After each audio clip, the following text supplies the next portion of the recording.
Back rank mates. As you learn more and more about chess, you will begin to find numerous times a back rank mate will present itself, or at least the potential of one. In such a circumstance, you may find it useful to encourage your opponent to make an error that allows you to accomplish one.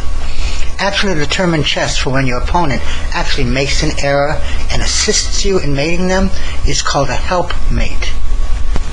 This position comes from a game I played many years ago. Now, against a stronger player, I would probably not have even tried what I did in this game, since there is almost no way they should have fallen for this. But at that time, I was somewhat weaker myself, and my opponent even more so. It is white to move.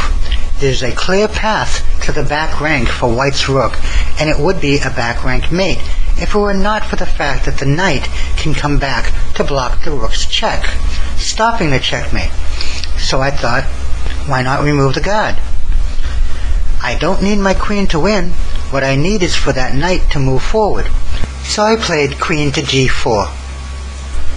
Now this game at that time had several spectators, all of whom looked on in shock. Why in the world would she give up her queen so blatantly? My usual chess opponent looked quizzical as well for about 2 seconds and then smiled. Personally, I never expected my opponent to be fooled by such an obvious trap, but I also saw that if he did not take my queen, that my queen could go to c8 next with check, and that my rook could then go to d8, making a very strong battery on his back rank. He, of course, had quite a few other options that would have made the game continue.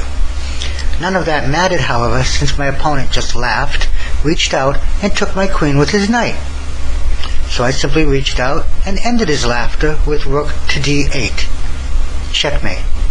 I've said it before and will say it again. When your opponent makes what appears to be a bad error, be certain it is, and that it's not actually a trap.